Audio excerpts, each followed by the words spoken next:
I belong to you. I belong to you. Do just what you want. You're the one I trust. Puts it into an area. Keo, Zamora! And I'll always be around when you need some loving, baby. No one else. Yeah. Put you down.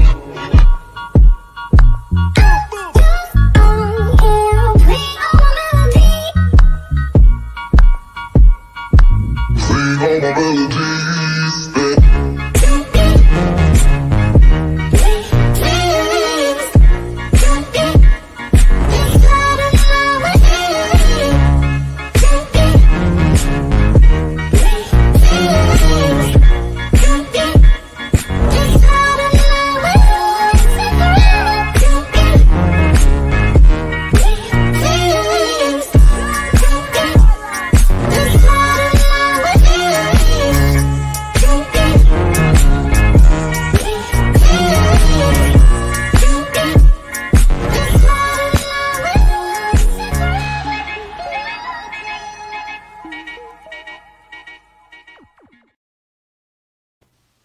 Been a while since we've heard that song.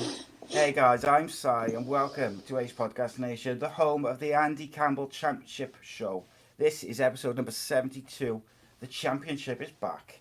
This show is available live on YouTube, Facebook and Periscope and Twitter, which you can check out now. The audio version will be available on your favourite radio and podcast app at probably tomorrow morning.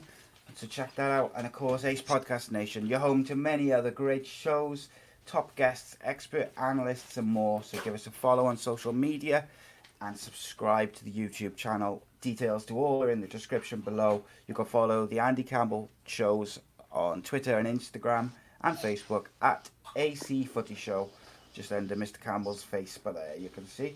And so just as we wait for the chat to fill up on the various platforms, big thank you to Black Diamond Sports and Martin Spate for all their support with the two shows. It means a lot. Black Diamond Sports is a global sports agency representing sports stars from around the world.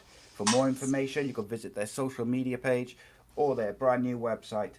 The links are in the description as well as the closing credits at the end of the show. And as well as that, we have the sponsors of today's show, Bespoke Financial, and here's a quick word from them. My mummy and daddy have been talking about life insurance. It sounds like something to protect my brother and me, but I don't really understand. Then my auntie Louise told mummy about Bespoke Financial Teesside. She said they're a local company who helped her with her life insurance. Mummy got in touch, and because they're based locally, a man called Darren was able to come to our house. He was really friendly. Darren stayed for a cup of tea and made it all really easy to understand. He said that life insurance will protect our home and family if anything bad were to happen. Like if mummy or daddy got sick, then we'd get enough money to take care of us, and our house would be paid for so it wouldn't get taken away. After an hour, Darren said goodbye and mummy and daddy seemed a lot happier. Once it was all sorted, we could all relax and watch a film together as a family. I don't know why they didn't do it sooner.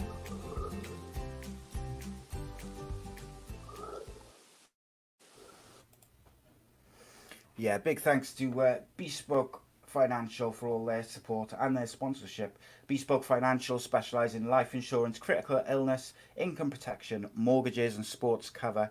You can find details of their social media pages and more information in the description below, as well as dotted around our social media pages at various points.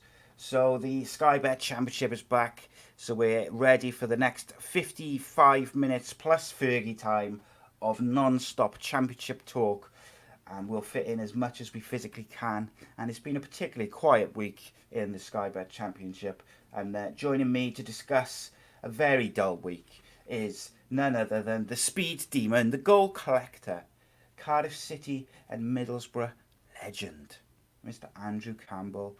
Welcome, buddy. Can't hear you. You're muted. There we go. Again. Oh, there. Go on. There we go. Sorted. How are we doing? All right, buddy. Do you know what? 31 days or something since the playoff final, and to be honest, it's gone really fast. I'm a little bit nervous about the potentials of what could happen. I think it could be a nervous season. I remember I was thinking about this time last year, Si, when I was going into the season with a load of optimism that Cardiff had just got relegated from the Premier League and Neil Warnock was going to take us back up, and Jonathan Woodgate was a new Middlesbrough manager, and he was going to give us all this new brand of football. And I look at things, what are going to happen this weekend is Neil Warnock's Middlesbrough manager, and Neil Harris is going to take Cardiff City up to the Premier League. So listen, I'm an optimist at the same time as being excited, but I think it's going to be a long season because there's some excellent football teams in this division this year. It's going to be so entertaining, I believe, this year.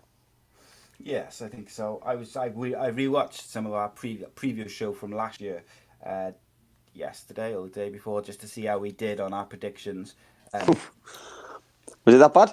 Yeah, the less we say about it, the better. I think we both had Stoke up there, and although we both said Fulham would do quite well. So, yeah, I think some teams you could. And we both said Leeds. Yeah. So on that side, the relegation, we didn't get any. Yeah, I don't think it helped with Preston. I think Preston with a team who absolutely killed us because they ruined everybody, to be fair.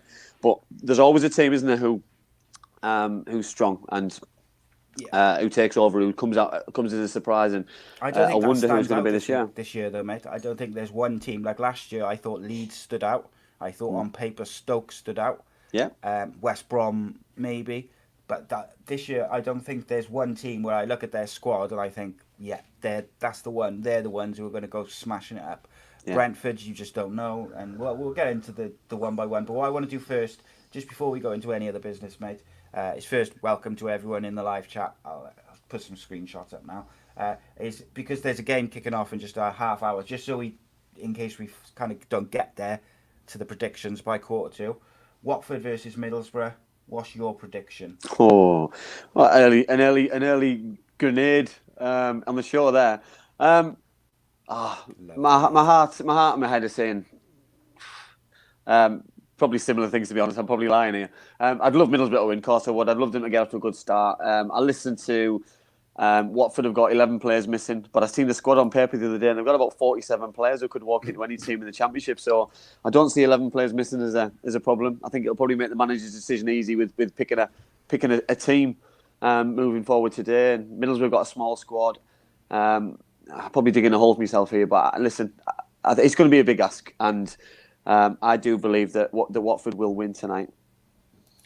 Okay, so Watford's your prediction. I'm going to go for Middlesbrough. I think Watford, on the back of getting relegated and everything that's gone on, just maybe, with Neil Warnock's Barney Army, they might just pull it off. So I'm going to go for a Middlesbrough cracking start to the season. I thought who's Kieran J. Campbell. Kieran, yeah. I used to play with Kieran when I played for Stoke City when I was still running around with the young guns, and Kieran's a huge Middlesbrough fan, top lad. I hope you're right, Kieran, to be honest. I hope my prediction's wrong, and I hope Si gets a good start. And to be honest, I'll take the same result as they got last time against first game of the season on a Friday night against Luton Town, 3-3. I'll take that if someone give me it right now. Couple of predictions there. Rye goes 2-1 Boro. Richie 2-0 Watford. Who else do we have? It was James 2-1 Watford. Yeah, I think so. I think what we've got in the Championship, like every season, but I think this season more than most is it's going to be so unpredictable that, you know what I mean, that the expectation is probably Watford to win. Middlesbrough could turn them over because they've got some decent players still, and they've got a good manager. But at the same time, Watford could win the game on any given night, so on any given day. So it's going to be enthralling this season in every single Championship game. Oh yes. So, any other business to start, mate? Obviously, we tried to keep these Championship based on a Friday. Seems like there's only one place to start, mate. Biggest story of the week. Leeds were fined for on-pitch promotion celebrations after finally winning the league and promotion to the Premier League. The EFL still closed. Listen, we've got an organisation who doesn't know their elbow from the backside at the minute. Who's making a big thing of something for a football club, by the way, who's had who's had limited success in so many years. And yes, I know we're going through a pandemic and we're going through certain things, but these players are tested every single day of their lives at the minute. So surely they're allowed to. They have contact in the game, so with opposition from players that they don't know. So the players that they know and trust and live within each other's bubbles, surely they're allowed to do that. And I don't see it as a problem, because it's a trust exercise, and it's the same as Joe Blogg's going to work on a daily basis and trusting the people inside his bubble in an office or at his school or in a hospital. You've just got to use your common sense, and if you're not comfortable in doing it, Si, and giving people close contact, then you don't do it. But every single one of those players who had close contact, and that's with the teammates, with the families after the game, then they were all happy to do that. And all the families who turned up, by the way, to have the celebrations with the team and with each other, they weren't that bothered either. So, you know what I mean? It's about common sense. Every single person who had any contact with anyone during this time where they were fined, they literally had contact anyway. Yeah. So, what they did had zero impact on anything, and it just feels like a bit of a power trip from the EFL. I don't know. Listen, Si, I'm not wanting to cause trouble. I seen a video which was posted on social media from the Liverpool players. Once they won the league, they had a party in a hotel. There was dancing going on. There was close contact going on. There was a room full of people, and this was during lockdown. So, what's the difference? There's no difference whatsoever. But because Liverpool are in the Premier League and in the Champions League, and they're a bigger club, I don't see it as an issue. And to be fair, Leeds have won the league. They're getting the Premier League money. They won't bat an eyelid. Just go and enjoy the first game of the season at Anfield this weekend, and just wave goodbye to the EFL, and hope you never have to go back into it. That's it, mate. I mean, like Rice just said there, Leeds ain't Championship, but the fine is related to a Championship incident. Yeah. Okay, so I a bit tongue-in-cheek when I said the biggest story of the week was Leeds getting fined. Obviously, the biggest story of the week was Cardiff City sacked Nathaniel Mendez-Lang. The facts are he was sacked. Nobody knows why. It was done very abruptly a couple of days before the season, which I think tells you is probably something serious. However, nobody knows the reasons why. Nobody knows what's gone on. No one's talking. I know because I've asked. And at the end of the day, I'm certainly not going to speculate here. One, don't want to get sued. Two, Nathaniel Mendez-Lang is still a human being, and it'll come out when it comes out. What I would like to talk about is the impact that it's going to have on Cardiff City as a team and a club, and also the clubs around them. You know, Cardiff City got a fixture tomorrow. Does it give their opponents a bit of an advantage, disadvantage? What do you think, mate? First of all, were you shocked when you saw that news come out? No, of course. Listen, I think it always comes as a shock, because every footballer at a football club is an asset. Yeah. And now he becomes an asset for somebody else, potentially. You know what I mean? If he's allowed to play football, because nobody knows the reason, by the way, he could walk into any other team in the Championship. So, because he is a good footballer.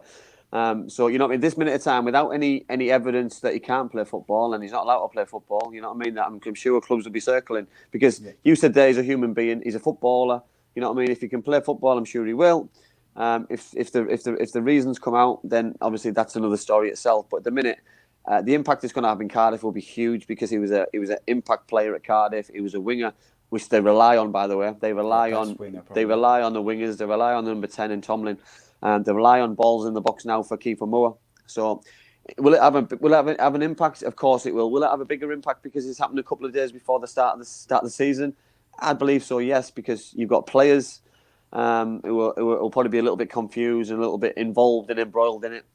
You haven't got the fans who can get behind the players anymore, who can get them going for a game because of what's going on. So, but at the same time, though, we can't use it as an excuse. So no team. No. Especially Cardiff City, they can't get off to a bad start and blame a player who's not playing, because it's going to give someone else an opportunity to play. If that's Gavin White, if that's Josh Murphy, if that is Josh Junior Hoylett, whoever it may be, has probably got a very lucky break and is going to get more football this season than they probably bargained for 2 or 3 days ago. So it might be a blessing in disguise. If I'm a big Gavin White fan. If it's Gavin who gets an opportunity to play more games, then so be it, because he's electric when he's on his game. Yeah, Cardiff lack pace, which I'll get into in a bit. But the other side of it is obviously he's a father. He's father of a young child, and there's all different issues to it. I don't like the speculation going on social media. I just feel like everyone wants to know why, but let's just wait and see. Surely people would have learned. Look at Harry Maguire from a couple of weeks ago. Everyone jumped to conclusions, and then stuff started coming out, and it was like maybe wasn't as clear cut as perhaps what people thought, and then it's just like. Listen, Si, if someone's done something wrong and it all comes out, then they're going to get absolutely persecuted. They're going to get hammered, social media or no social media. They're going to get absolutely hammered, and it'll be so hard for them to come back from this to play football again, or in society, So what I mean. Let's just see what happens and hope that I don't know. The truth comes out, so people have an idea, but at the same time that people can get on with their lives as well. So Craig says that if he's allowed to play, we would have shipped him on.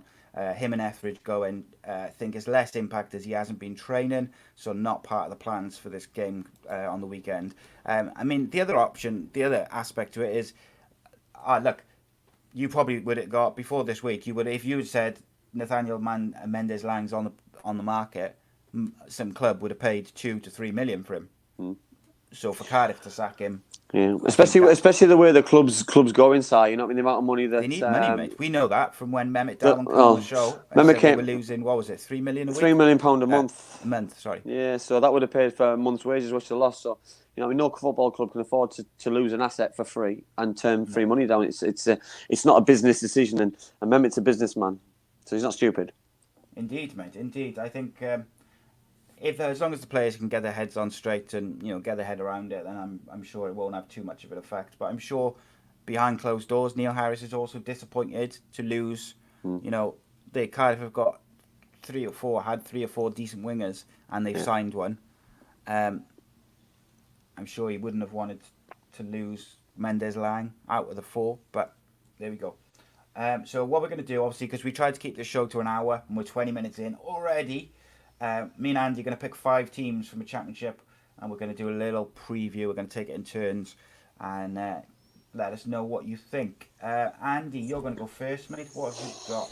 I'm going to start with Nottingham Forest, and the reason behind I've picked Forest is they've signed a lot of players and a lot of interesting players as well. They haven't spent any money, which is very interesting, because they brought in £14 million from Matty Cash.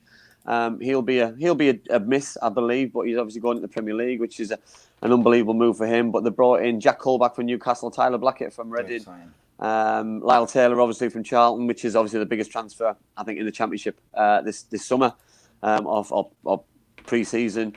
And they've brought in Guerrero from Olympiacos. Obviously the owners are Greek, and the manager's obviously got good links over there. So listen, Nottingham Forest could be a reckoning this year, and I think they could be really strong. Obviously, there's going to be a lot of pressure on the Colbacks, the Blacketts, the Lyle Taylors, because of the way that Nottingham Forest play. If the plan is to play Lewis Grabbin and Lyle Taylor up front, they're going to take some stopping. They're going to score a lot of goals. They're going to cause defenders a lot of problems, and Nottingham Forest should score a lot of goals this season. It should be really good to watch.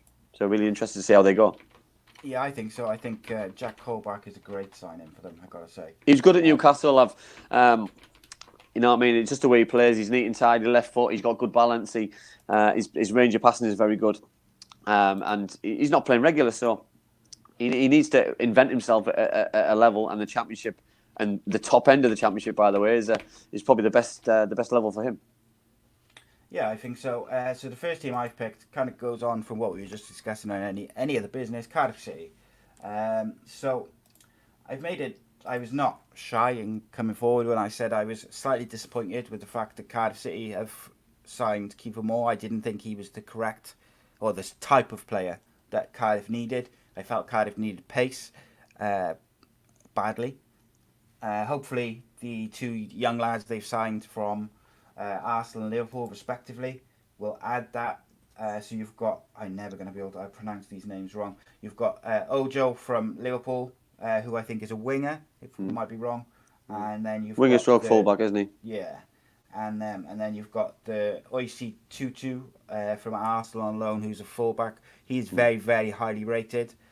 He's supposed to be kind of like the next big thing for Arsenal, in that they've got real high hopes for him. So I hope that when he gets a chance to show that, because Cardiff do have a habit of signing young loan players and then not playing them. So I hope that they do that. And then obviously with Kiefer Moore, I think if you give him service, he'll score maybe. My concern is, look, we haven't got Aaron Ramsey and Gareth Bale and Ryan Giggs. The likes of the players, my mind just went completely blank. Daniel James and all these players which Wales have got going forward, provided him with service, and he's done exceptionally well for Wales, especially his hold-up play and stuff. But Cardiff don't have that pace to run beyond him when he holds the ball up. Really, I know White can have pace, but he's been quite inconsistent for Cardiff. Tomlin is vital. Got to keep him fit. I'm hoping, Si. I know it won't happen, but I would love to see the two big fellas up front. I'd love to see Gratzel and Moore up front together. The season was superb. I totally agree. I'd love to see them both up front in a sort of a maybe it's a 4-4, maybe it's a 4-4-2 or one behind the two, or 4-3-3 and the two behind, or maybe he's wing backs, three centre halves, and just be hard to beat, but good going forward. I just think they've lost some good players, in my opinion. They've lost some attacking players. Yeah. So it's going to be interesting to see how those kind of players are replaced, because the season's on top of us. Cardiff has spent £2 million. And to be honest, the way that the chairman was talking on the show, I was surprised. I was surprised that they spent £2 million. So what I mean. I don't think they've done really well. More money spent. Yeah, they've done really well to get him in. I got to say, mate. They have done well to get him in. I was very disappointed to read this week that Jared Bowen came very close to signing for Cardiff City. And that came from Jared Bowen. I'm real disappointed that we didn't sign him. I obviously raved about him all season last year before he moved to West Ham. He would have been absolutely perfect for Cardiff City and what they need now, what they needed last year. Because I said similar thing last year. Cardiff City lack pace. Cardiff City, I don't see where the goals are going to come from with Cardiff. That's my biggest worry. And I still feel like that, because Kiefer Moore has not been a goal machine for Wigan. However, I'll get behind him. I hope he does really well, especially as a Welshman. I want him to do well.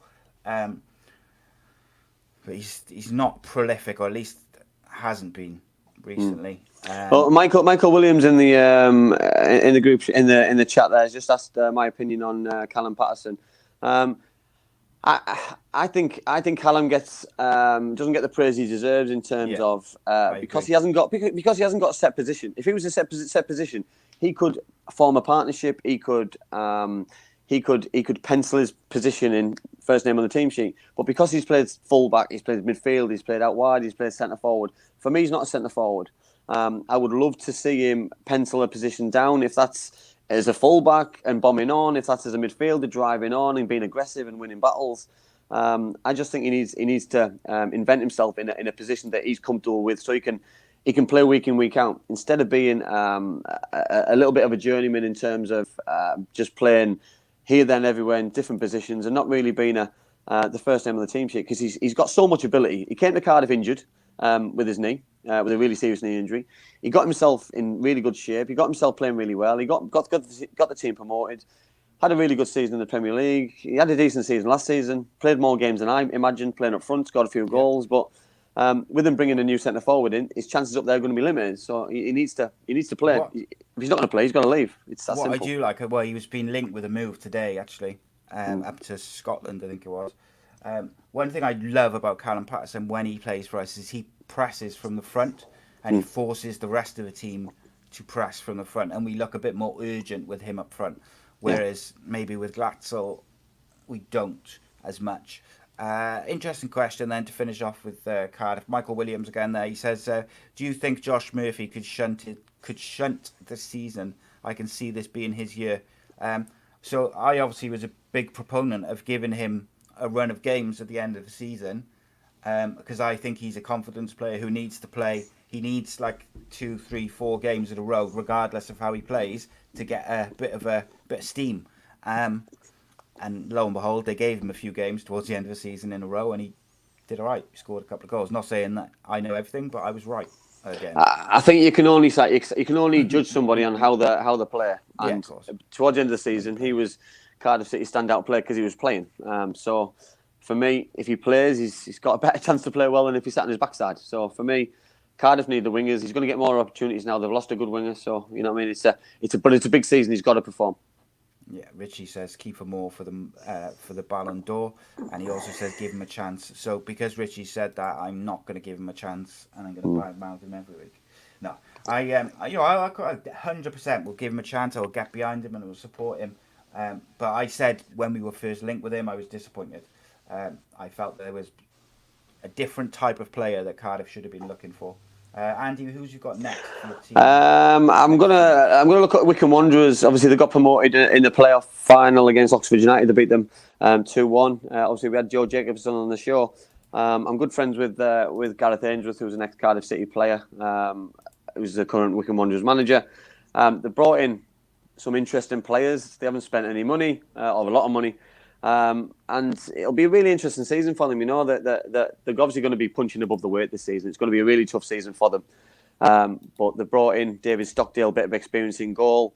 They've got Jason McCarthy, who was at Millwall last year. They brought in Giles Phillips, who was at QPR, and they brought in a centre forward from the SPL, Ikpazu. I think it's pronounced. Apologies if that's wrong. But I watched him a couple of games against Celtic Rangers, and he caused problems. He's physical. He's quick. He's got good energy. So I think it's something that is a game changer in the Championship, is scoring goals. And when you do get the chances, you've got to put them in the net. And I think that's where the Barnsley of this world last year, they've let themselves down. And luckily enough, they ended up staying up. But they let themselves down by not scoring enough goals. So I'm sure Gareth's looked at the positions that he needs to strengthen. And hopefully they get up to a good start, because it's going to be a long season for everybody. But it's going to be a long season for those sides who get up to a bad start.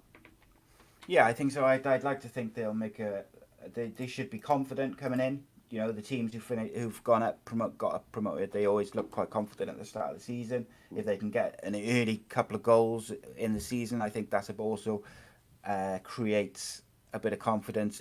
It's those teams who struggle to find the net for the first few games who've come up. They tend to be the ones who struggle a little bit. But the way Wickham Wanderers play football, I'm very much looking forward to them play, to watching them play. And of course, I don't think they could have asked for a better game to start the season in playing a fellow team coming up. So that'll be interesting, mate. Okay, so then my next team I've gone to have a look at is Derby County. Wayne Rooney's Derby County, should we say, or will it be by Christmas? Will he be the manager? We said that last year. Look. I think they've been quite shrewd in the transfer market without being... they haven't spent any money. They haven't really signed anyone, to my knowledge. I'll double check that, though. They signed Malone, didn't they? And Bennett. So, ignore me. I was looking at the wrong page. Signed David Marshall. David Marshall from Wigan. Good signing that is, by the way. What a great signing that is. David Marshall, getting on a bit, but still on his day, one of the best Championship keepers around. My concern with Derby, though, best Championship keepers of all time, actually. My concern with Derby is the amount of players they've lost or let go. You know what I mean? Tom Huddleston, Chris Martin, didn't they? And they've sold 2 players to Sheffield United as well for big money. So Jayden Bogle and Max Lowe. So it's going to be interesting to see how they do perform. I think they rely so much on Rooney creatively.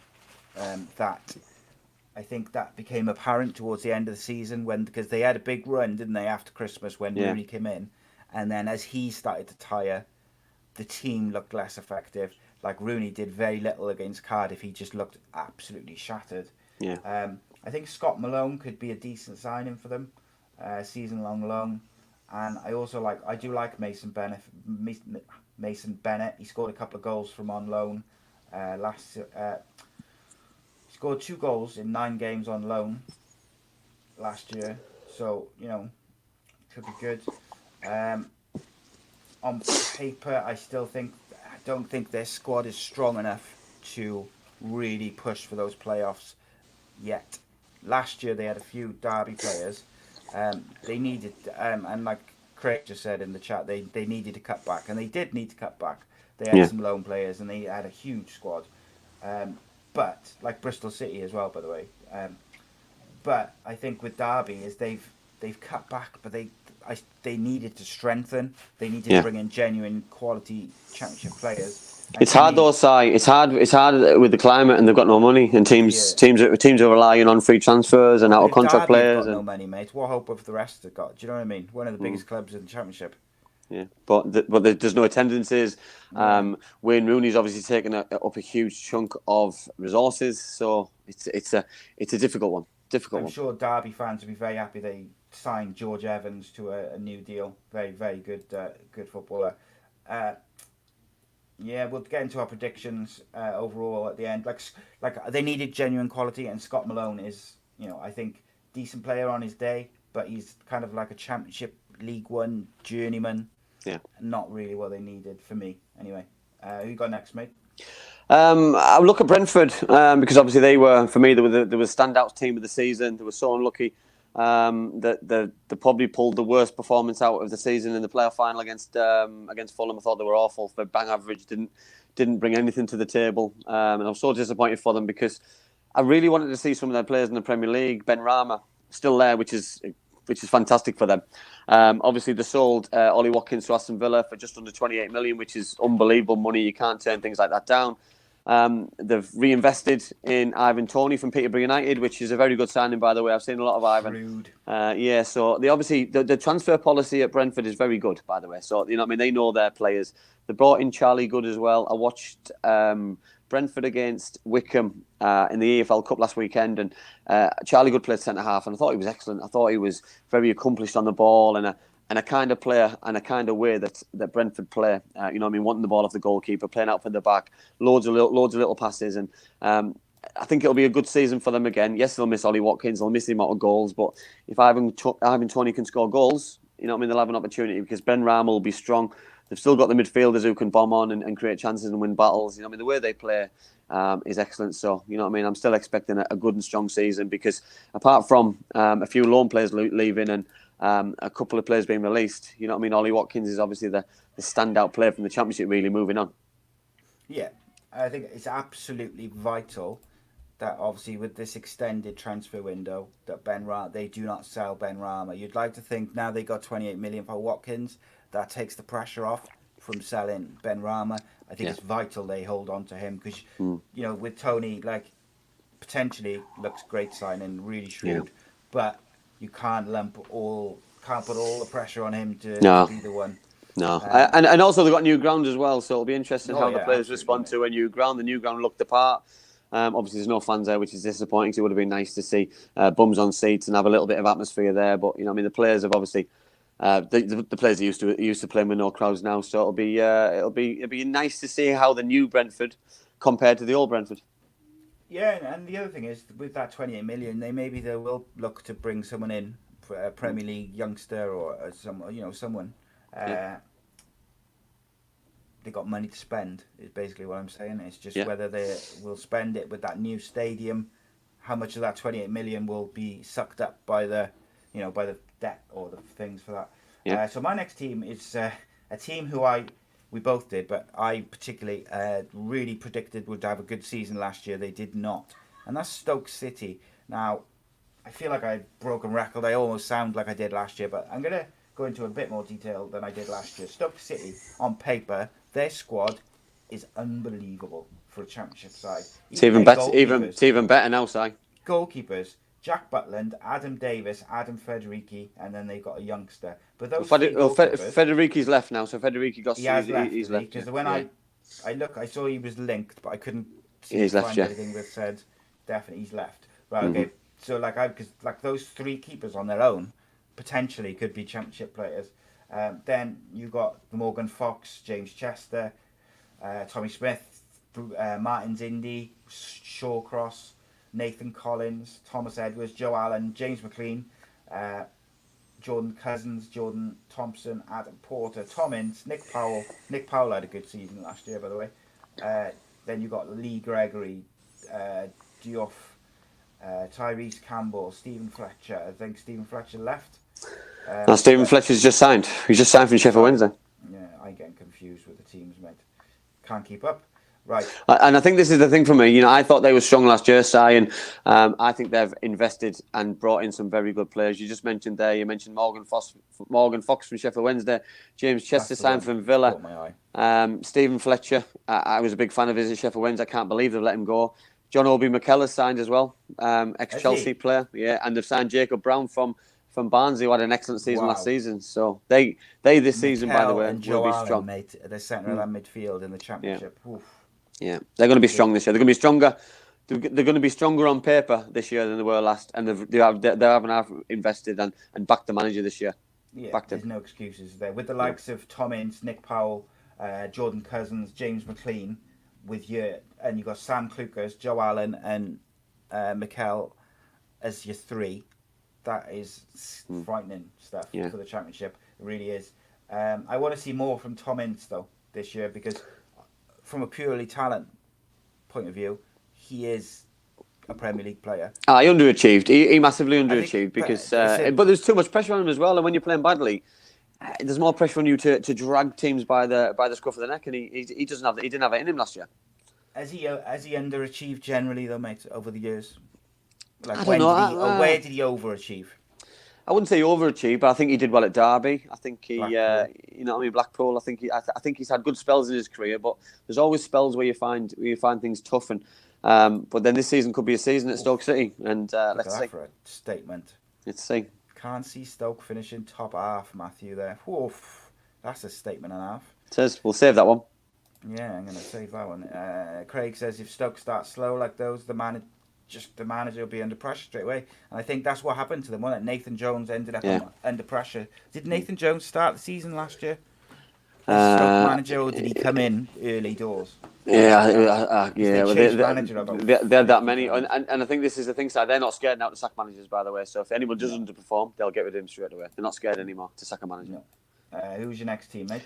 I've gone for Norwich City. And for me, Norwich have spent some decent money. They brought in some good money. They sold obviously Jamal Lewis to Newcastle, so he'll be a big miss from the Premier League. But they've brought in Ben Gibson on loan from Burnley. They've signed Jordan Hugill from West Ham, but he had a very good season last season at QPR, creating chances, scoring goals for himself. They brought in a lad from Poland for £2.7 million. Mwamba signed from Sunderland. Jacob Sorensen from Esborg. A few other foreign players, but it's about gelling players together. You know what I mean? I know they've been away and they've had some good results in pre-season. Jordan Hugill has been scoring a few goals. The Premier League team, the nucleus of the Premier League team, is more or less stuck together, which is great for them. And teams who come down normally are strong, even if it's around the top 6, top 8. You know what I mean? So I can't see them not being in and around there. That the manager is being given time and an opportunity to put him back to the Premier League, which I'm a firm believer that was the right decision. By the way, I think it was a great decision to give him more time, because he didn't underachieve last year in the Premier League. He just came across and came against some better sides with better footballers, and Norwich weren't and aren't a big team, and they probably need that transition of getting promoted, getting relegated, and earning a bit of money to then plump it into the side. But at the minute, I think the players they brought in are experienced Championship bottom end of the Premier League players, so they'll be up there and be strong this season. Yeah, and I think sometimes Norwich have been guilty of not backing their managers, and I think it's important to build on what they already have there, because on paper they've got a great squad. They were a bit unlucky in the Premier League. They never really got going. But that squad is capable of going straight back up. They didn't give themselves a chance, They didn't give themselves a chance. Manager, mate. They didn't back him they didn't back their managers in the Premier League. I didn't think. No, but they have done now. They've given him some decent money and some good funds too. Jordan Hugill, £3 million. That's a lot of money for a Championship player. So the pressure's obviously on Jordan. The pressure's obviously on the manager and on the chairman. So if they have a slow start, then unfortunately the manager could go by the wayside. Unfortunately. Indeed. So next up was a team which really impressed me last year. I was a big fan of watching them, and I thought they fizzled out a little bit towards after the lockdown. but pre-lockdown, they were my team for making that late run, and that was Blackburn Rovers. I was very, very impressed by the way they played, and like I said last year, they've got some real important players in the centre of the pitch, in that midfield area. They were linked with all sorts of players. They've signed the young lad. Where's he gone? I've forgotten his name. Sorry, mate. You have to bear with me. I've been on mother-in-law duties because it's my mother-in-law's birthday today. So happy birthday, Sue! As I desperately scramble to bring up the Blackburn Rovers squad. They've signed one. They've signed a lad from Belgium called Thomas Kazimski for £450,000. But for me, the biggest signing for Blackburn, or probably two signings for Blackburn, was keeping Lewis Holtby and Bradley Dack at the football club, because Lewis played and scored on Saturday in the EFL Cup. Bradley's obviously coming back from an injury still, which obviously won't be long. But Lewis Holtby, potentially, he's the best player in the Championship on his day. You know, he's a huge player to keep at the club, and Blackburn could have a real asset on the hands there. I thought he would go, mate. I just couldn't see him staying in the Championship. I was surprised when he signed for a Championship side, and I was surprised when, after the season he had, that he was still there. They've lost a lot of players as well. You know what I mean? Obviously, Danny Graham's gone. You've gone to Sunderland. Richie Smallwood's gone. Gone to Hull City. So they've lost some quality, by the way, not really replaced. You know, so they're lacking numbers a little bit. Yeah. So if they get off to a small squad, if they get off to a bad start with injuries, then they might struggle. Yeah, and I think one of the things with them as well is when Dack got injured, Holtby really, really stepped up into the place of Bradley Dack. Now, I think it's risky for any team, Cardiff with Tomlin, any other club, relying on one player to do the damage. So if Dack can't stay fit or he gets injured, they cannot be too reliant on Holtby in case he has a bad run or a bad season. It's important that these, they got to back the manager, because I think he showed enough last year that if they give him some funds and back him and sign him some players, he's more than capable of making a run for the playoffs with the players they've got, plus a couple more. I agree. I do believe they'll have a good season, but that all depends on keeping players fit and making sure that the Bradley Dacks of this world, the Stewie Downings of this world, the Adam Armstrongs of this world stay fit and are flying, because they haven't got massive numbers and they won't go and spend a lot of money, because there's just not the money in the Championship anymore at the minute with certain clubs. They signed a goalie from the Belgian League. They've signed a goalie from Blackburn's under-23s. They signed a centre-back from Blackburn under-23s, and they've signed a centre-back from Northampton in League 2. To me, that doesn't scream back in the manager, whilst they've lost Richard Smallwood, Danny Graham, Dominic Samuel, Sam Hart, Jason Lewitt-Weiler, Christian Walton, and Toysin Adebayor, who actually, he was on loan from Man City, and I actually thought he was pretty good for him. But they obviously lost a couple of goalies, which is why they signed keepers. But they've got to back him. The window is still open. They have to back the manager and get those players in if they want to truly push. Maybe the board is happy to finish top 10, safe of relegation. I think that's risky. Yeah, well, I think it is a risk, but there's just not the finances available at the minute for teams to go and spend, and it can be a big risk, and teams aren't willing to take that risk. Blackburn won't be down the bottom, I don't believe. I think they'll be mid-table, probably top half of mid-table, and will that be progress with Tony Mowbray in the board? That's what teams are happy with at the minute. Yeah, I think Tony Mowbray will tell him. He'll tell him what he wants. It's whether they back him at the end of the day. And who's your final team? Need I ask? Yeah, my final team's Middlesbrough. Obviously, they just kicked off. They've signed 3 players. They signed Grant Hall from QPR, obviously a young player. They've got the goalkeeper in from Fulham on loan, Marcus Bettinelli. And they also signed today, Sam Morsey from Wigan.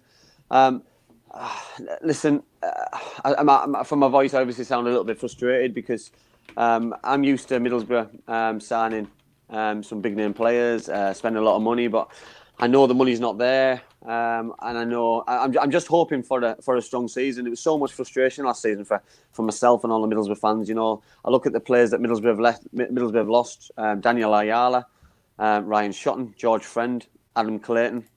All the players who came on loan have all gone back to the parent clubs as well. Sam Stubbs has gone to Fleetwood. It's just going to be it could be a long season if they don't get off to a good start because fans' frustration. You know what I mean, with the way that the club is being run. Obviously, the players that have been brought in. That I look at the goalkeeping situation side. That for me, Ainsley Pears was excellent last year for long periods. How does he feel, for example, that a goalkeeper's been brought in of an experienced quality? So Ainsley's not going to play. So how's he going to feel now, playing second fiddle to somebody else, or does he want to go out and play first team football somewhere? You know what I mean? They can't afford to lose good young players who could be an asset for that football club and earn the club a few quid. So for me, I'll give everybody an opportunity. I hope Neil does a sterling job and gets Middlesbrough where they need to be. But I think there's some strong teams in the Championship this year, and anything above where they were last year for me would be progress. Yeah, I think so. At the end of the day, if they back Warnock, he'll keep him up. I think it's a pretty safe bet. And if they really, really back him, then you never know what he can do. But if you kind of just stick with the same nucleus of what they already had, I think it could be problematic for Boro. And my final one is Birmingham City.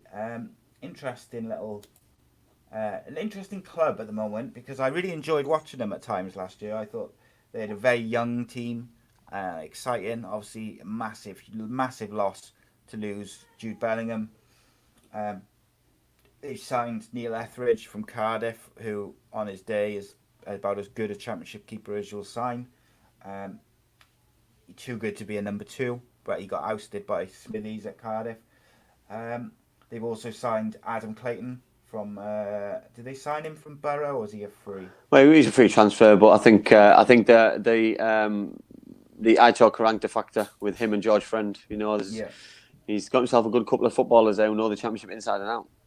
Yeah, and they've signed. They've also signed. I can't pronounce his name. Andreas Prieto and Jonathan Lico from West Brom. Both. He had some good. West Brom's Lico is interesting. Yeah, he is. He had some good games last season. So it'd be an interesting one why he's left. Is he going to play more football, regular football, which I'm all for. I mean, I'm a big advocate for that. And if that's the reason why he has left, to go and play more games, then go and enjoy the Championship and play 40, 50 games this season. Yeah, and then they've also signed Ivan Sanchez from Spanish side Elche. Don't know a lot about him, but Sanchez, they're always good. The Sanchezes, aren't they? No,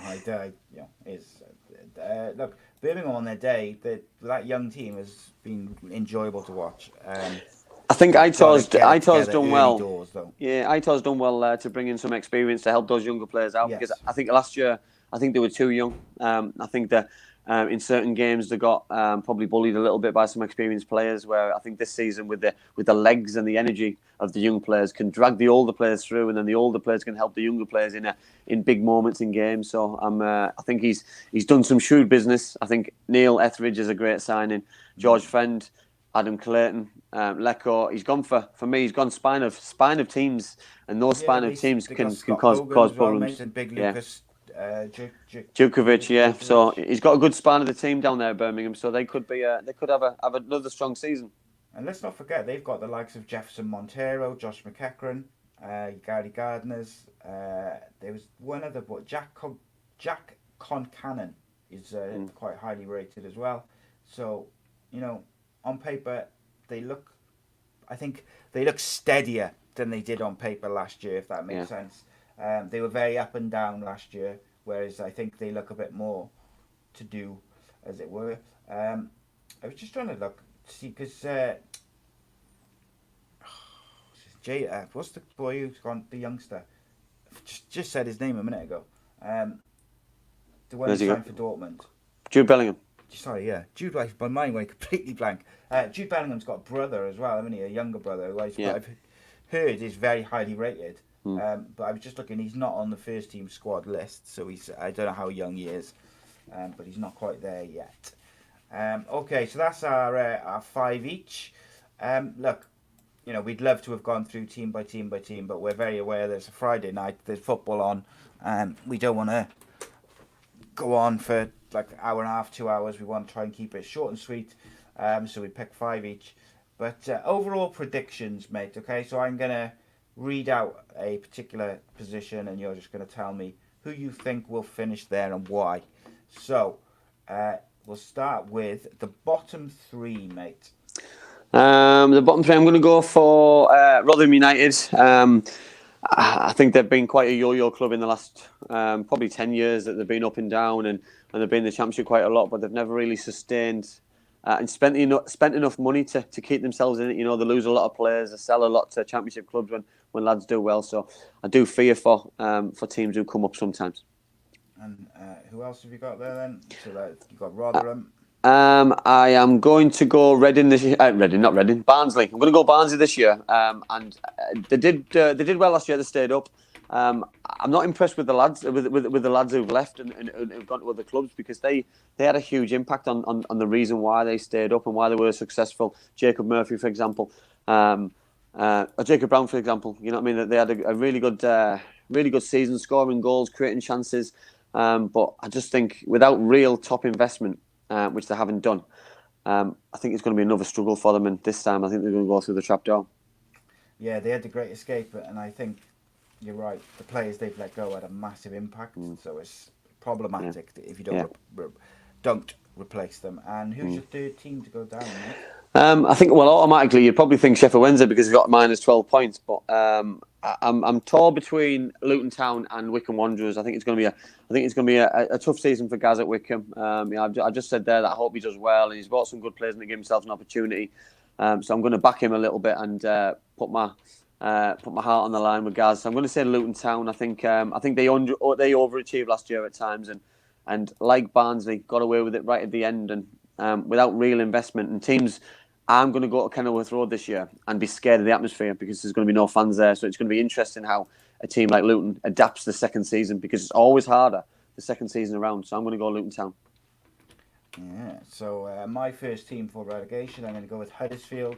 I felt they were very lucky to stay up last year. They made some shocking decisions at shocking times, but ultimately the Cowley brothers got them out of it and then got dumped on the wayside for it, which was a very strange decision. But I think that it'll be too much this year for them, because they seem to hotshot their managers.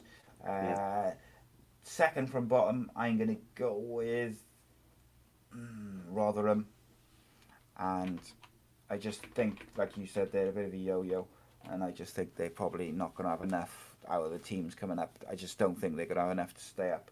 And lastly, finishing bottom of the league on 0 points, I think it will be Swansea City. No, I think the third team, I'm torn between Coventry and Barnsley or Birmingham. I'm not 100% sure. So I'm going to go with Coventry. But I would like Coventry to stay up. Yeah. But I'm going to go with Coventry. So, okay. Who do you think is going to finish second in the league? I think Finn's going to finish second. I think Nottingham Forest will go second. I think they'll go for automatic promotion this season, and I think with the firepower that they've got this season, I expect them to have a good season. So I'm going Nottingham Forest for second place. For second place, I believe will be. I think. Yeah, so I think second is probably going to be. It's going to be a lot closer this year, as I said earlier. I don't see one team running away with it. I'm going to go for second. I'm going to go with Norwich City. And who do you think will be the champions? Who do you think? Which 4 teams do you think will make the playoffs? Playoffs. I'm going to go with Stoke City, Cardiff City. I'm going Bristol City. Just as Watford score against Middlesbrough, by the way. That's put me in a bad mood. Say again, mate. Stoke City. Yeah. Cardiff City. Yeah. Bristol City. Okay. And I'm going to go. That's only 3, isn't it? Yeah, that's 3. I'm going to go Swans. I'm going to go Swansea. Oh, interesting. Cardiff and Swansea in there again. Mm. So my playoff teams are Cardiff City and AFC Bournemouth, and I'm going to go with Forest, recovering from last year after just missing out, and my final team in the playoffs will be Birmingham. If Blackburn had signed a couple of players, I would have gone with Blackburn because they really impressed me last year. But because they haven't, as of yet, gone and really backed the manager, I'm going for Watford as my 4th team in the playoffs. And lastly, mate, who do you think will win the Sky Bet Championship? Well, that's funny because I'm torn between 2 because I forgot about a team. Watford, was it? No, I forgot about Brentford. Oh, yes, sugar, so have I. I'm going to take Forest out and put Brentford in as my... don't change your mind. Right, I am. I'm going to take Bristol City out and put Brentford in. So take Bristol City out and put Brentford in. And my league winners this season are going to be Norwich City. Brentford and Norwich to win the league. So I believe that the champions of the championship will be none other than Stoke City. After seeing the new signings. Yeah. I just think something's going to happen at Stoke. I think the quality of squad they've got, it cannot be as bad as it was for that, like last year, for any longer. They're too good. Yeah. I just don't see it. So I'm going to go with a bit of a long shot, Stoke City. So just to run through those, so I've gone for a Championship Stoke, 2nd Norwich, playoffs Cardiff, Bournemouth, Forest and Watford, relegation Huddersfield, Rotherham and Coventry. You've gone relegation Luton, Barnsley, Rotherham, Swansea, Brentford, Cardiff, Stoke in the playoffs, Nottingham Forest to finish 2nd, and Norwich City as champions. Guys, let us know in the live chat your predictions for all of those. Richie says he thinks Rotherham, Barnsley, Wickham to go down. Watford, he's just put Watford, so I don't know if he means 2nd. We did that first. So 2nd, Watford. Forest, Bournemouth, Cardiff, Derby in the playoffs, and Norwich as champions. Okay, that's the long-term predictions done, mate. So we're going to do our predictions for the weekend fixtures, and then guys, if you've got any questions or anything like that, drop them in the live chat and we'll answer them then to finish off. And we've done our prediction for tonight. Tomorrow, AFC Bournemouth versus Blackburn Rovers. It's a difficult one, that, because it's always going to be difficult, isn't it, with sides coming down. I'm gonna go home. So Bournemouth for you. I've got Blackburn, and Andy's disappeared. So it's down to me to hold the fort while we wait for Andy to come back. Guys, we've got loads of great shows coming up on the channel over the next few weeks. Some real big names, some great stuff. Starting, we have our cricket series dropping Sunday with myself and West Indian batsman Kieran Powell, as well as Nye Norman, ex-Glamorgan player. We also have Monday, ex-Manchester United and Newcastle winger Keith Gillespie joining myself and Andy on Monday, which I cannot wait for. That's going to be phenomenal. And then Wednesday, we got the Danny Batten show with the Welsh Khabib, Ben Ellis, the guest. He's got a really big reputation building he has, so he's going to be a great guest. We've got a conspiracy theory show dropping, which is part 1 and looking at the death of Princess Diana, which was interesting to record, shall we say. Plus, we've got some other shows and guests coming. I'll also be speaking to ex-England international Ramprakash. Alright, Andy, I can hear you, mate. Oh, you've gone again now. What's going on with you? Coming in on your phone then to finish, mate. So guys, if you've got any questions, drop them in the chat. Let's keep it going until Andy comes back. He'll be back in a second. Who do you guys think will win out of Bournemouth and Blackburn Rovers. And I'll tell you what, if someone can guess the scorer, the first goal scorer and the score in the Cardiff City versus Sheffield Wednesday game, then I will give you a prize. So get your predictions in for that. The predictions have got to be in by the end of the show tonight, though, which will be like about 10 minutes. But so only those people watching live will qualify for this competition. First goal scorer and correct score for Cardiff City versus Sheffield Wednesday. Go, go, go!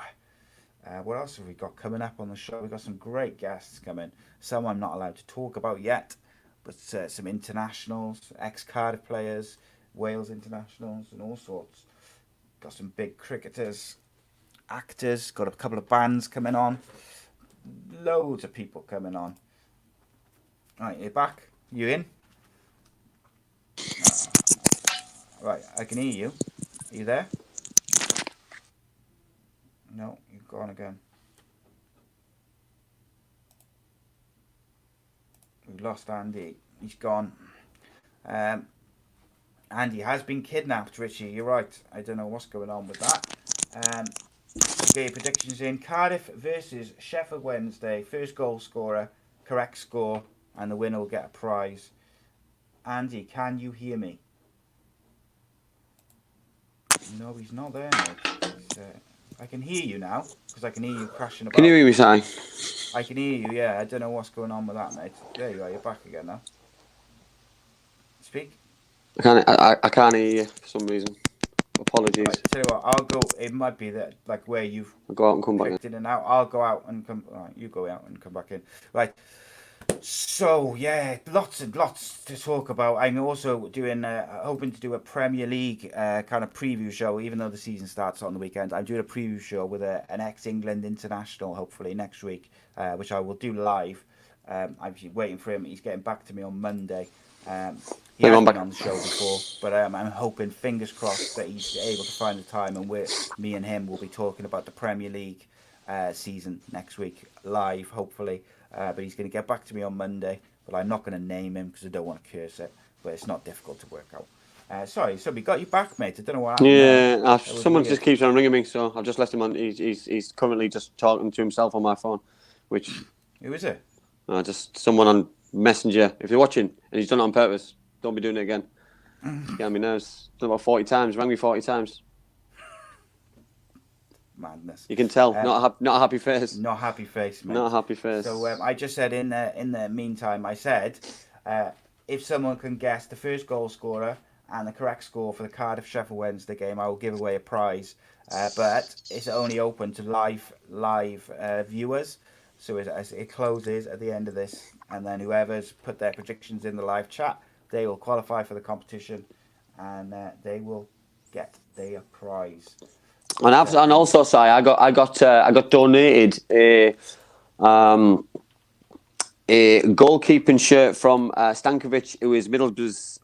He's in Middlesbrough's number 2, Middlesbrough's number 3 now. It's his goalkeeping shirt from last season's, with his name on the back. So next week, please join us. We will give it away somehow. Me and Si will think of this week how we can think of a way to incorporate it in next week's championship show with him being a championship goalkeeper. So make sure you join us and tag people, share what we're going to try and do, but it will be given away next week live. Yeah, so I'm going to start doing this more and more, is giving away prizes and stuff and whatnot. So Gaz in the live YouTube chat says Kiefer Moore, Cardiff 3-1. So here we go. That'll be the first one up. First entrant. So a few people left then when you disappeared. Obviously, I couldn't hold their thing. I just promoted some shows and stuff. Said about Keith Gillespie on Monday. Yeah, that'll be a good one. That'll be a good one. So you went with Bournemouth over Blackburn? Yes. Yeah, I think so. I think they've got a strong squad still. They've got a new manager. Interesting game. Indeed. And I gone Blackburn Rovers for that one. Next up, we had Barnsley versus Luton. Oh, get that game out early, eh? Which is disappointing for both of them, because both of them hit a game last season, which helped them. I think because we both got a draw. I'm going to go Luton Town. I just think that Oakwell's a hostile place to go sometimes to play, but won't be tomorrow. Yeah, I'm going to go with Luton. I think they'll be absolutely buzzing today. James Collins is a player that I'm surprised they kept hold of, by the way. Yeah, very. But do you know what, mate? Luton finished after post lockdown was superb, mate. Superb, and I think because it's so close together, I think those teams who finished the seasons on form are gonna do well. Andy's gone again. Me. I don't know why he keeps on ringing me. He's getting on my nerves now. Was this on WhatsApp or messengers? As you can't even block it. Oh dear, mate. Andy's head's gonna explode now. Oh dear, oh dear. So I've gone Luton as well there, and we'll get to the next game. So I'll tell you what. While we wait for Andy to come back, I'll go through my predictions as we go. Hold this show together. Next up is Birmingham City versus Brentford. I'm going to go with Brentford there. I think they'll have too much for Birmingham, even though Birmingham have been quite impressive. So I'll go with Brentford there. All right, mate? Yes. Birmingham City versus Brentford, buddy. I'll go Brentford, even though I think Bristol City will be strong this. I'll go Brentford. I'll go Brentford. Yeah, block them on WhatsApp, mate. That's probably the answer. I know, but I'm going to have to hang up and then, man. I'm going to have to hang up and then do it, and then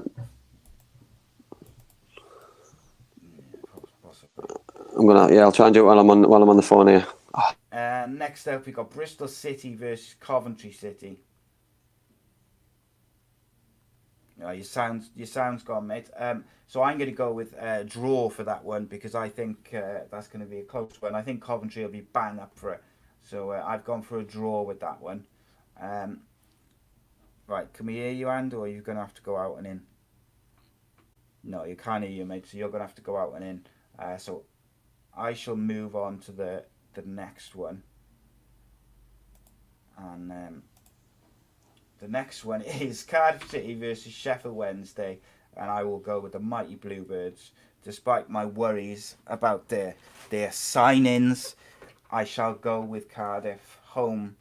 They finished the season pretty well. I actually enjoyed watching Cardiff at the end of the season, which hasn't always been the case over the last couple of years. I really did enjoy them. I'm like symmetrical through the line. I really did enjoy watching them play. So I'm going to go with Cardiff there. Then we've got Derby County versus Reading. I think after the way I spoke about Derby earlier, I think we'll definitely go with a Derby County win there. Wayne Rooney to score a couple, maybe even clean sheet for him as well. Richie Thomas, Coventry City 1-0 versus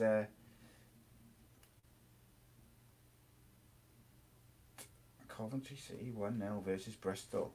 I think he's just anti-Bristol, mate, which is understandable, I suppose. Then we've got Huddersfield Town versus Norwich City. I'm going to go with a Norwich City win there, especially after I just said Norwich are going to finish second and Huddersfield are going to go down. Richie, why haven't you entered the competition, mate? You're running out of time. If you don't enter by the end of the show, which finishes very shortly when Andy's head doesn't explode. Right. So I've just done some of my predictions just to keep the Going up and now. But I'll go back to yours. So you did Brentford to beat Birmingham City. Next Yes. up, we have Bristol versus Coventry, mate. I'll go Bristol. I think Bristol City have signed some decent players, and Coventry just come up. I think Bristol always seem to start pretty strong, apart from when Lee Johnson's in charge. Okay. I've gone with a draw for that one, mate. And then Cardiff versus Sheffield Wednesday. I went for Cardiff City.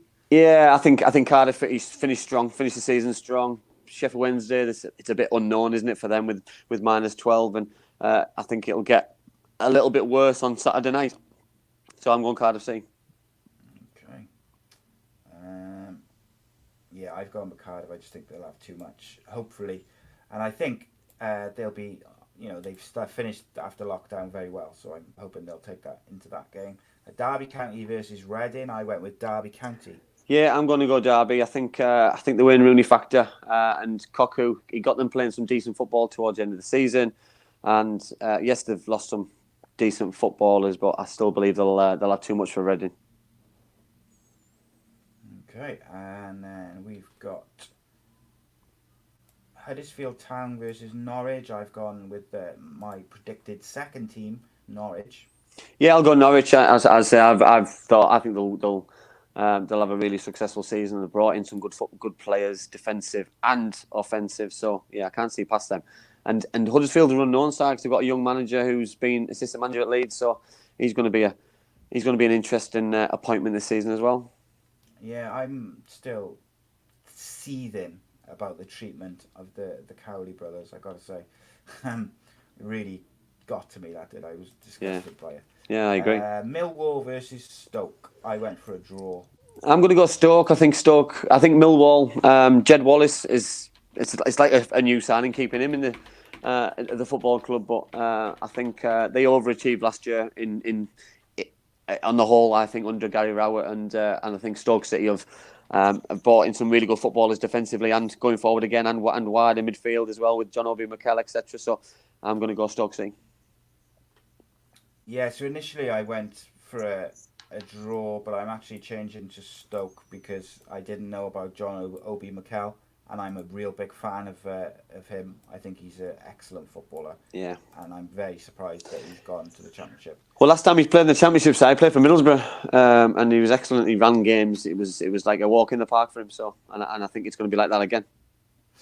And then we've got Preston North End versus Swansea City. You'll have no surprise that my prediction is Preston North End.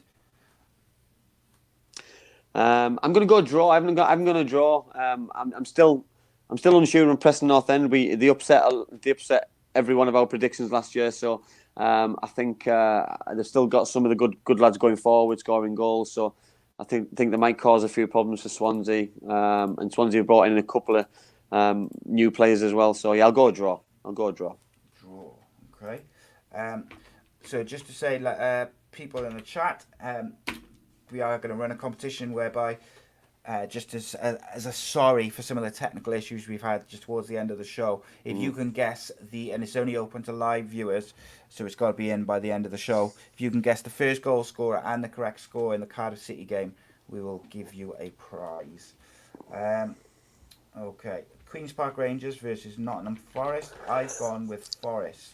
Yeah, I'm going to go away win. I just think Eze's obviously been sold to Crystal Palace, so he's obviously going to be a big miss. Jordan Hugel's obviously gone to Norwich, so they've lost a lot of attacking. Yeah, I know. It's such a shame as well, low side, because they did really well last year in comparison to seasons before, and they've lost two really good attacking players. So it's going to be a tough season for them now, I think. Yeah, and I fancy Forest to do quite well this year if they can psychologically get past what happened on the last day. Yeah. And then finally, we have Wickham Wanderers versus Rotherham United. I've gone for Gareth Ainsworth, Barmy Army. Yeah. I'm going to go Wickham as well. I think it's. I've already said I think Rotherham will go down. They haven't invested as much and brought in as many players as Wickham have. Wickham have had a lot more competitive games since the last time Rotherham have played, because obviously Rotherham got automatic promotion. So I think it could be a really good start for Wickham Wanderers. Yeah, I think so. I think both teams will be high in confidence, mind. But I think Wickham, having played the playoff most recently, I think you'd think will have a nice bit of confidence going into it. So, yeah, I agree. And they play some nice stuff. So I think. Okay, to finish off, we're gonna a couple of questions and stuff. So we'll go through those. It's, a bit longer than what we planned, but obviously with the issues that we had, want to make up for them because we don't like to have them. But unfortunately, we're in the hands of technology as it is. Gaz Cubbins says the Cowley brothers sacking, discuss, with about 16 smiley faces. I'll let you go first, mate. It doesn't sit right with me, Sign. It didn't sit right with me when it happened. I think a deal was already in place for this new manager to come in from Leeds United. Because sacking somebody after a game, they beat West Bromwich Albion, if I'm not correct, to stay safe, and then they got sacked the next day. It just doesn't sit right with me. They were down when they took over. They were relegated, and if it wasn't for those two brothers, they would have been in a right mess, that football club. So they've done themselves a bit of credit. Hopefully they're not out of work too long. I know somebody's obviously got to lose a job for them to get a job, but cream always rises, I've been told, and they'll be in a job very shortly, I believe. Yeah, I think so. I'm in the same boat as you, mate. It didn't sit right with me at all. And I think I had a bit of a rant at the time. But it disgusted me, mate. I was really, really disappointed with Huddersfield. Not just for sacking them. I felt, right, if you want to part ways with them, do it the right way. Do it at the end of the season. Yeah. Mutual consent, there you go. Because there was obviously some sort of disagreement. And I would imagine it was over transfer budget. Would be my guess. Well, I don't think... With a couple of games to go, now you're safe. Left a real bad taste in my mouth, particularly because you were safe because of the brothers, Cowley brothers. Yeah, and the thing is also, and this is something that we all really, sometimes we want a bit of transparency on. We want to know the real reason behind it, because have they had a fallout with the chairman? Have they done something they shouldn't have? You know what I mean? It's not based purely on football, because they got them out of the trouble they were in. If they expected them to go in the playoffs after where they were, then they're deluded. The owners and the football club is just deluded, because they did a great job. Yeah, I just... It frustrates me, mate, I gotta say. I don't know what else to say without swearing. Look, they shouldn't have been sacked. They should have left at the end of the season. That's it. Yeah. There was no need for it to be the way it was. So Richie's entered the competition. He says, keep on more after 10 minutes. Cardiff winning 3-0. So we've had a couple of entries. So I appreciate that, guys. Again, if you're in the live chat and you're watching, if you'd like to enter the competition, it's Cardiff first goal scorer and correct score. And I'll give out a prize just as a make-up for some of the technical issues we've had towards the end of the season, end of the show. There's another question. Who would you like to see Cardiff? Who would you like to sign for Cardiff? And probably now I'd like to see a winger being brought in, or somebody to take the pressure off Lee Tomlin. It also depends, Si, on what formation the manager's playing. I want to see two centre forwards playing football. So, you know what I mean? For me, I wouldn't want to see anybody signing if he played Kiefer Moore and Gratzel up front. That would be like a new signing, because I'd like to see more people in the box. I'd like to see more goals, more attacking football. I just can't see the manager changing his philosophy and his gameplay. Someone said, Ryan, earlier on in the show when we were talking about Cardiff, said they play 3-5-2 a lot. And so you might see the two of them play together. Gaz says, Jared Bowen on loan. Take that all day long. Mate. Yeah, I just can't. I just can't see it happening. No, I just can't see. No, I just can't see it. They need pace, mate, and they need someone creative to take the pressure off Lee Tomlin. It's clear Lee Tomlin can't play 40 games a season. Yeah. So they need that bit of creative spark. Right. We're well into Fergie time, which I know is not just because we've talked over, but a big thank you to Black Diamond Sports as usual, and of course the Bespoke Financial for sponsoring the show. We appreciate their support and help always. Monday 7:30, check out the Andy Campbell Football Show with a special guest, ex-Northern Ireland international, Newcastle and Manchester United winger Keith Gillespie. What a player and what a story. So it's going to be scintillating, fascinating, exciting discussion, and I cannot wait, mate. Your sound's gone, buddy. There we go. He's got an amazing story. He's a great player. He's had obviously some high-profile problems in his life, but give him a football, he was an absolute genius. You know, people compare him to George Best, and rightly so, by the way, because I think what he could do with the ball when he was younger, coming through at United, Newcastle, and I really can't wait to talk football and life with him. Really. Yeah, one of the questions I'm going to ask him actually is, like, he was quite hard, but done by, because during his era at United, they had the likes of Sharp, Giggs, Kanchelskis, you know, him, Phil Mulrain. There was like so many quality wingers who legitimately on their day were world class that it was very difficult for him to break through. And I've seen his youth come through a couple of years later or earlier. He would have played a lot of games for Man United. I've seen his youth team squad list, and it's just outrageous. It's outrageous. Just, you know what I mean? It's just how can you not succeed when you're playing with those kind of footballers? It's just madness. Yeah, I put up a schedule as well for the channel earlier on the Facebook and Twitter pages. Let's just say there's a special couple of weeks for guests and shows. Some great stuff coming up. Thank you to everyone who has tuned in throughout the show. Thank you to everyone who's watched afterwards as usual, and thank you to everyone who's downloaded and we appreciate you all. Technical issues will be sorted for next week. Nothing we can do about them, sadly. But until then, we bid you farewell. We will be live again Monday. New show drops Sunday, which is our cricket series. Until then,